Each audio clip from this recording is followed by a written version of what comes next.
Nasayod ka ba? O nasayad ba kita? Nga ang kalag sa tao, dunay 5 kabahin? Oo, aduna. O gikinahanglan nga kinitun-an sa usa ka tao aron ang tao dili mawala sa iyahang dalan. Ug mao kini mga mosunod, gilangkuban kini sa mentality, emotion, self-consciousness, conscience, o volition. Ang mentality, kahibalo, usa kini ka kahibalo og dinhi masukod ang idea sa usa ka tawo aron sa pagtimbang-timbang o bisan pa sa dagkong mga butang sa iyang hunahuna. Usa kini kamatang sa compartment o sudlanan aron ma-restore ang impormasyon o bisan pa sa nanglabay na nga mga panghitabo. Ikaduha, emotion. Mao kini ang bahin nga ikapadayag ang pagbati sa usa ka tawo nga gilangkuban sa kalipay ug kasubo. Apan kinahanglan mapatigbabaw gayud ang kahibalo, ibabaw aning emosyon aron ang tao dili mapakyas. Sunod, self-consciousness. Usa kini kapag ila sa kaugalingon kung unsa nga estado nga anaa lamang siya aron dili siya mahulog sa pagka-arogante.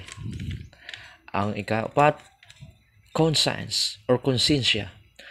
Tungod kay parte kini sa kalag, mopadayag gayud kini labi na sa panahon nga magildi ang usa ka tawo.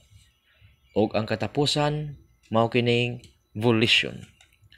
Nagapunting kini sa free will sa tao o pagpili nga bisan nga ang mga anghel ana usab niini o bisan ang Dios wala niya lapasa kini, wala niya gibutan ang tao o bisan ang mga anghel ug mao kanay hinungdan nga dunay mga anghel ang sinilutan na gumikan sa ilang rebellion o pag-alsa batok sa Dios nga ilang mabubuhat.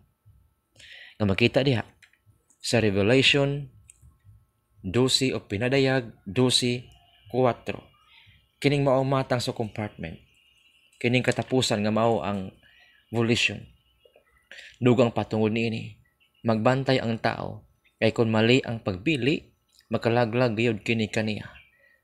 O kining maong matang sa mga panghitabo di sa kalag sa tao. Mao kini ang nagbahin sa tao gikan sa hayop nga ang tao gibuhat sa Dios aron unta nga magsimba o mag-ila sa Dios nga iya mabubuhat.